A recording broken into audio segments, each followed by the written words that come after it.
Hello and welcome back to Doctor Who season review, and today we're reviewing season 52, aka series 2. First up, we got the Christmas invasion. Now, after the 9th Doctor regenerated and 10th Doctor, the Doctor was unconscious and there were aliens and Christmas beginning and all that. It's the first Christmas special since the Daleks' master plan. We've had a Christmas episode. Or as that classic episode was called, The Feast of Stephen. God, it was awful. I think the Christmas invasion is a decent. I think it's decent. Christmas special. I think it's not the best, but neither is any of the subsequent ones. To be honest, it's just one of those. It's just one of those weird things. To be honest. Next, we got New Earth. Now this is the 10th Doctor's first proper adventure in time and space with Rose, and it's not good. Like the end of the world, it has this annoying Cassandra, all the annoying characters and all that. It's just really terrible. Nothing really happens. The story bores me so many times I get really bored really easily. It pisses me off, and I can't take it. So this story is utterly shite. And I never want to see this story again. Enough said. Next, we've got Tooth and Claw. Now this one's a pretty decent story, I guess. It's better than anything else I've seen. The werewolf effects, they have aged pretty brilliantly. All the characters are brilliant. The monks are a bit hit and miss, to be honest. The Doctor and Rose are not annoying yet. We'll get to that, I promise. The Queen Victoria, like Charles Dickens, is brilliant as always. Well, I say always, this is her first appearance. All in all, Tooth and Claw, it is a decent story. It is very decent, and I really like this one as well. Next, we've got School Reunion. Now, this one's okay.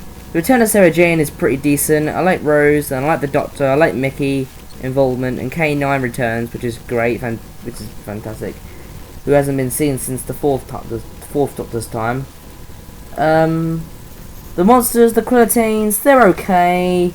They get addicted to acid, and the acid is toxic to them now. It's kind of a stupid plot thread, but yeah. I guess you just gotta take it or leave it. To be honest, I mean, there's nothing I can do about that. So meh. Next, we've got The Girl in the Fireplace. Yeah, this one's good. I like Madame de Pompadour's acting is pretty decent. The Doctor and Rose are alright in this. Mickey, there's a secondary companion. Yeah, he's alright. Overall, on the Clockwork Droids, they're okay, I guess. All in all, The Girl in the Fireplace is a decent story written by Stephen Moffat. Next, we got Rise of the Cybermen. Yes, it's a good return for the Cybermen. They haven't been seen since the 8th Doctor's time. And is it good? It's alright. It's the first of a two-parter, and it's pretty decent of a Doctor Who story, to be honest. I like the Doctor, I like Mickey, and I like Rose. And I like the fact that Pete's in this one.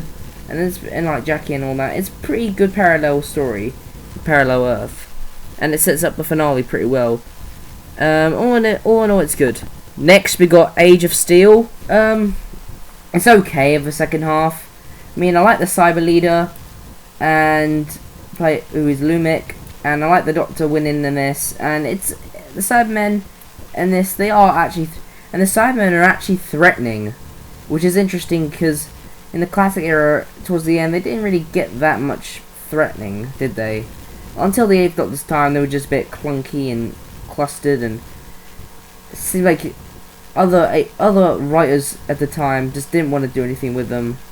I understand that, but Russell T Davies comes in and says, "Oh, fuck that shit! I'm gonna bring the Cybermen back.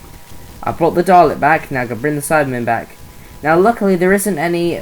Luckily, Russell T Davies and all that didn't have to go through regulations and legislation and copyright, like they did with Terrence, like they did with the Daleks. All in all, Age of Steel was a pretty good conclusion to a good two-parter. Next, we got The Idiot's Lantern. The Idiot's Lantern is okay. The alien is a bit stupid and dumb. A TV? Really? A TV? Frickin' hell. It's written by, oh, I can't remember who it's written by. Oh, Matt Gattis. It's written by Matt Gattis. Not one of his best scripts, to be honest. It's okay. The Doctor and Rose are really starting to irritate me now. Well, from the next story onwards, they really start to annoy me. What is there left to say? The Wire is just a dumb villain. All in all, it's okay. Not the greatest. Next, we got The Impossible Planet. Now, this is the first part of another two-parter, and it introduces the aliens called the Ood, who are a cousin species of the Sensorites. If you remember my review from season 1 of Doctor Who, with the Sensorites, the Ood are okay. They're all right. This is the first part of a two-part, like I said, and it's a good first part. It's based under siege. You know, they're near a black hole and they don't know what to do, and they don't know if they can get out, and the Doctor's lost the TARDIS. And all in all, it's a pretty decent story, and the cliffhanger at the end is pretty good as well. So all in all, pretty good. Next, we got the Satan Pit. The Satan Pit is alright. The Doctor and the Beast, yeah, they have a pretty good conversation, I guess. And I guess you say that the Beast is kind of like the devil, or Satan, or Lucifer, or whatever he's called. He is fantastic in this episode. He's real threatening, he's real scary. The Ood are like freaking, like, oh my god, the Ood are so freaking scary. Even Rose is wondering what to do. She thinks the Doctor's dead, but he thinks she's dead. And all in all, it's a good conclusion to a good two-part story. And Rose, in this one, doesn't tell the Doctor that a war's gonna come, and that she'll be in the middle of it. And he tells her, well, they lied. All in all, it was pretty decent. Next, we've got Love and Monsters. It's okay. Not many people like this one. Fans are divided between they like it or they don't. It's one of Russell's iffy scripts.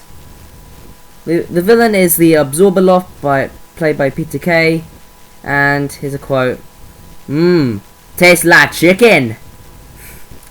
And all in all, it's okay. Not the greatest story of Doctor Who ever, but neither is the next one, which is way worse than this. All in all, Love and Monsters is okay.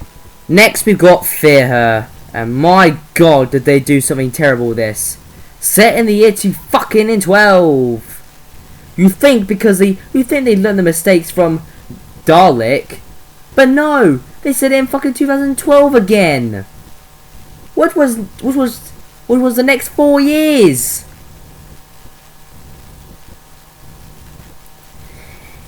Or 6 or whatever. You know, it makes you wonder who wrote this fucking story. Oh, it's written by Matthew Graham.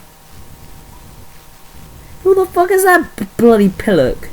Who told him that write a script like this will give him an ideal choice to be a Doctor Who writer? Some crazy madman. What madman wrote this? All in all, I love him. Fear Her is shit. It's spazuja. It's jizz. It's jizz. It's like this was like written. It's like this would be like on a fucking soundtrack if it was written by the Jester. Yeah, the Jester. It's that bad. Next, we got the first part of a two-part finale. We have Army of Ghosts. Army of Ghosts is okay. Rose is a bit clibbity. The Doctor's a bit clibbity in this one. Jackie's alright. Pete Tyler returns in the end. And it's okay. And Mickey... yeah, I forgot to mention Mickey leaves in Age of Steel. All in all, this story is okay. I didn't really like it that much. I hope the next part's better. Let's hope. We can only hope. And finally, we have Doomsday. I could really care less about that awful beach scene. The Doctor and Rose don't even need a moment. They weren't even that in love. She might have been in love with him, But deep down, I think we can all agree he was in love with her, which is kind of weird, but hey, it's alright, I guess. I mean, he looks young. He should feel young, and do things what young people do. Reckless things. Honestly, Doomsday, it's okay. The Cybermen and the Daleks have this sort of battle, and it doesn't really go anywhere, and it just feels all a bit clunkered, and the Doctor, and at the end he starts to mope about Rose, and there's a nice cliffhanger with Donna turning up. All in all, Doomsday, it's okay. Overall, Series 2 was an alright improvement, but overall it was just god-awful stories with like Love and Monsters, Fear Her, I'm a Ghost, and Doomsday. They were just terrible. Honestly, Series 2 is the worst series apart from Series 6 and 11. They are terrible, and a bit of Series 7 as well. They're obviously terrible. Don't forget to subscribe to the official Spider-Man Project 2004 YouTube channel.